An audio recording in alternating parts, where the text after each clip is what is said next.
લોકમત ન્યૂઝમાં આપનું સ્વાગત છે। ધીમઈ ગ્રુપ છેલ્લા ઘણા વર્ષોથી વડોદરા શહેરની અંદર બિલ્ડિંગ ક્ષેત્રે કાર્યરત છે। પહેલી એમની સ્કીમ પાવાગઢ પાસે થઈ હતી, જે ખૂબ જ સફળ પ્રોજેક્ટ થયો હતો, જે બાદ વૃંદાવન પ્રોજેક્ટ પણ સફળ રહ્યો હતો। ત્યારબાદ ધીમઈ ગ્રુપના માધ્યમથી ત્રીજો પ્રોજેક્ટ વૃંદાવન વાઇબ્સ પ્રોજેક્ટ છે।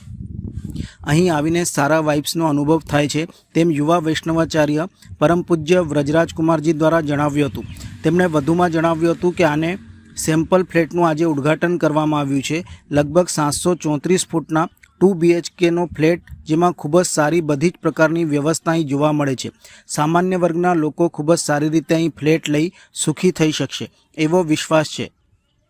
64 ફ્લેટની આ સ્કીમ છે। લગભગ 70% પણ વધુનું બુકિંગ થઈ ગયું છે, એટલે ખૂબ જ સારો પ્રતિસાદ આ પ્રોજેક્ટને મળી રહ્યો છે।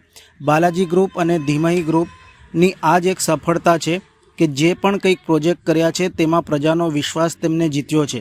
ખૂબ જ સારી ક્વોલિટી આપે છે, જેમાં કોઈ કોમ્પ્રોમાઇઝ કરતા નથી। લાંબા ગાળા સુધી આ ફ્લેટને કોઈ પણ નુકસાન નહીં પહોંચે એવો મને વિશ્વાસ છે। ધીમઈ ગ્રુપના સંચાલકો તથા ભાગીદારોને પણ પરમ પૂજ્ય વ્રજરાજકુમારજી મહોદયશ્રી દ્વારા શુભેચ્છાઓ પાઠવી હતી। ધીમઈ ગ્રુપ દ્વારા આજે વૃંદાવન વાઇબ્સ, જે વડોદરામાં બીજી સાઇડ છે, તેના સેમ્પલ ફ્લેટનું લોન્ચિંગ જે શ્રી વ્રજરાજકુમારજી મહોદયશ્રીના હસ્તે કરાયું હતું, જે સંદર્ભે વિસ્તૃત માહિતી ભાવિક શેઠ દ્વારા આપવામાં આવી હતી।